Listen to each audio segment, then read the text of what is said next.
Welcome to Academic Gain Tutorials.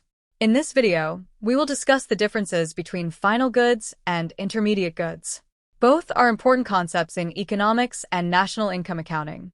Final goods are products ready for consumption or investment, while intermediate goods are used in the production of other goods and services. Let us understand their major differences one by one. Number 1. Final goods are made for final consumption or use, whereas intermediate goods are used as inputs to produce other goods. Number 2. Final goods satisfy human wants directly, whereas intermediate goods do not satisfy human wants directly. Number 3. Final goods mark the end of the production process, whereas intermediate goods continue the production process. Number 4. Examples of final goods include cars, televisions, bread, and mobile phones, whereas examples of intermediate goods include steel, cement, yarn, and flour. Number 5. Final goods are purchased by final consumers, whereas intermediate goods are purchased by producers or business firms. Number 6. Final goods generally have a higher market price, whereas intermediate goods usually have a lower price because they are production inputs. Number 7. Final goods are commonly sold in retail markets, whereas intermediate goods are mainly sold in wholesale or industrial markets. Number 8. Final goods provide high utility to consumers, whereas intermediate goods provide utility mainly to producers. Number 9. Final goods are ready for immediate use, whereas intermediate goods require further processing before use. Number 10.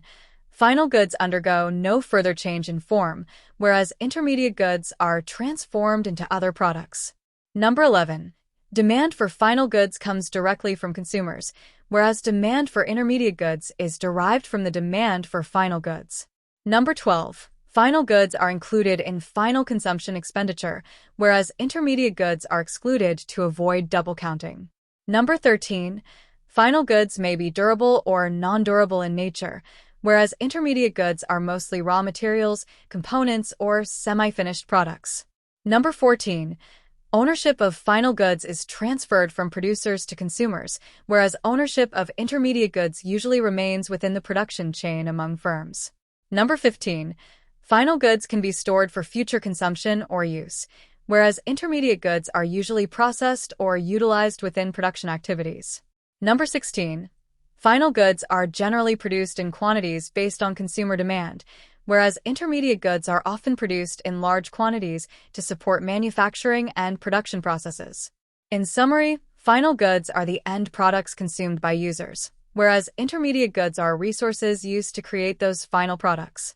Understanding this distinction is essential for studying production, GDP calculation, and national income accounting. If this lecture was helpful, give it a thumbs up and subscribe to the channel. Thank you.